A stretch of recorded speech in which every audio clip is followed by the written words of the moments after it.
My ex-wife had a baby with my brother after cheating on me. My family took their side. Now they're all begging me for money after I became rich.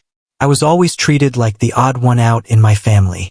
Growing up in a normal middle-class home in Ohio, it was clear that my younger brother, Ethan, was everyone's favorite. He was the star, the captain of his football team, always got straight A's, and had a personality that made everyone like him instantly. My parents loved talking about him. He could do no wrong. I, on the other hand, was the quiet one. I loved computers, reading, and keeping to myself. I wasn't good at sports. I didn't like being the center of attention. And because of that, I was always compared to him. "Why can't you be more like your brother?" they would say. It hurt, but I got used to it. Even though I didn't get much support at home, I worked hard. I got a scholarship to a state university and studied computer science. Meanwhile, Ethan got into a fancy Ivy League school, paid for by our parents, of course.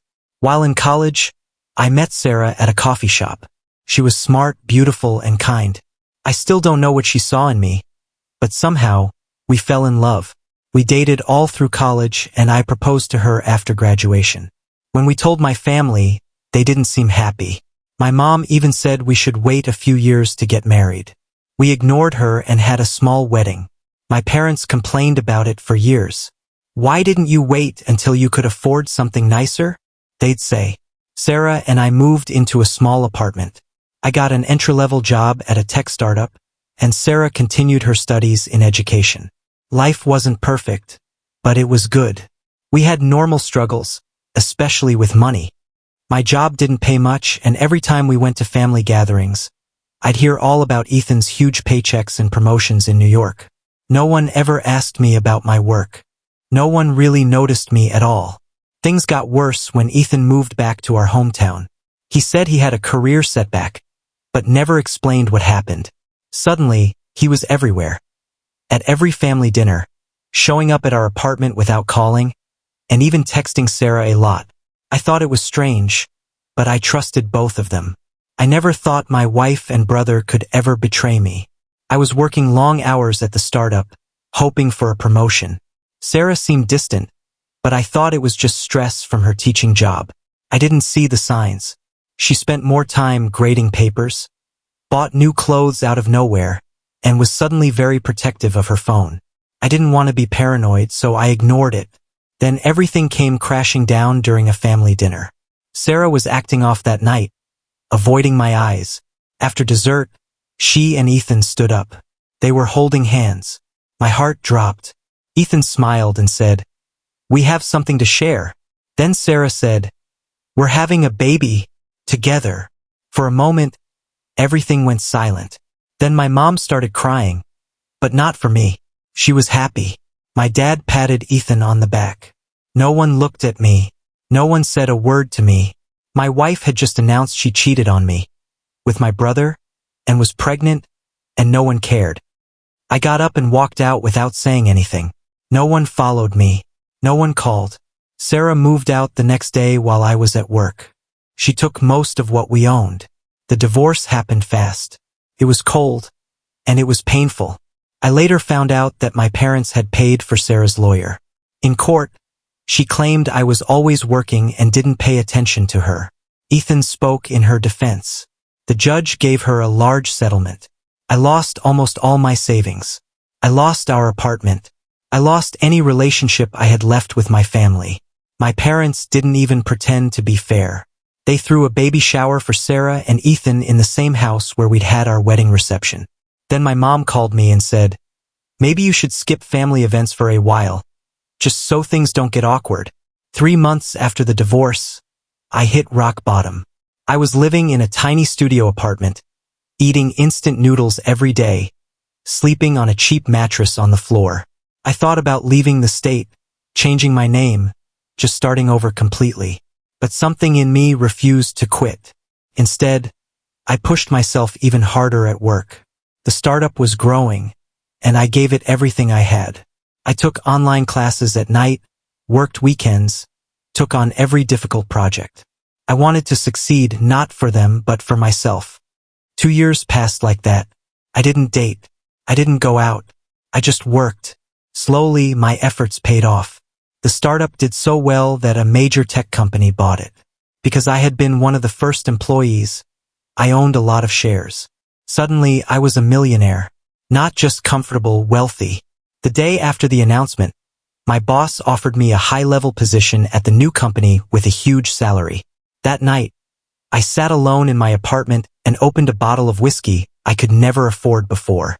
I wasn't celebrating the money, I was celebrating my comeback. News spread fast in our small town, and that's when the messages started. The first text came from a number I didn't know. "Hey bro, it's Ethan. Heard about your big break. Really proud of you. Let's catch up soon." I didn't reply. Then my mom called me, crying, saying she always believed in me and wanted me to come over for Sunday dinner. My dad sent a short email, saying congratulations and mentioning his retirement soon. Even distant family members who'd never talked to me before started messaging me on social media, pretending they cared. I could see through it all. They didn't miss me.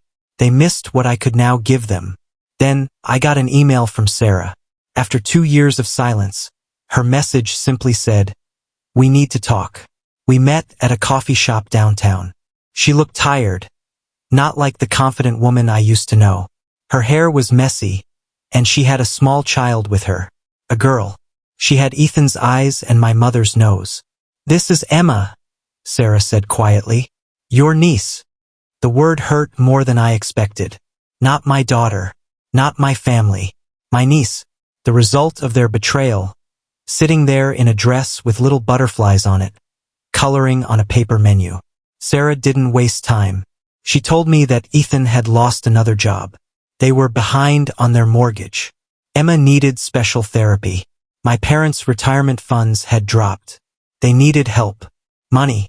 "We're family," she said, reaching for my hand. I pulled away. "Despite everything, we're still family. Emma deserves to know her uncle." I looked at Emma innocent. This wasn't her fault. "How much?" I asked. She gave me a number. It was a lot. But to me now it was nothing. Less than 1% of what I had. She promised they'd pay me back. She offered monthly visits with Emma. She said my parents were truly sorry. I nodded, said I needed to use the restroom, and took a moment alone. I looked in the mirror and didn't see the same man who walked out of that family dinner 2 years ago. I saw someone stronger, smarter, free. When I returned, I put a business card on the table. "This is my financial advisor. I'm setting up a trust fund for Emma. It'll pay for her school, therapy, medical bills, but the money goes straight to the providers. Not to you, not to Ethan, not to my parents." Sarah looked disappointed, but tried to hide it. "That's very kind, but we need help now." "I'm not done," I said. "This trust comes with conditions. None of you contact me again. Ever. Emma can reach out when she's 18 if she wants. But from now on, I'm gone. No family dinners. No messages. Nothing. As far as you're all concerned, I don't exist." She tried to argue. "But we're family." "No," I said, standing up. "You made your choice 2 years ago. This is mine." I pulled out one more envelope. "This will pay off your overdue mortgage. One time. After this, there's no more help. The only connection we have is Emma's trust." Then I knelt beside Emma. "It was nice to meet you," I said softly. "You'll understand one day." That evening, I finalized the trust papers and booked a one-way ticket to Seattle, where my new job was waiting. My phone buzzed all night with messages from Ethan, my mother, even Sarah. I didn't read any of them. I packed my things, gave away what I didn't need, and closed that chapter of my life. As the plane took off, I watched the town get smaller and smaller. I didn't forgive them. Maybe I never would. But I didn't need revenge. I had something better. I had freedom. Thanks for reading. If the story moved you, hit that subscribe button for more stories about betrayal, strength, and new beginnings.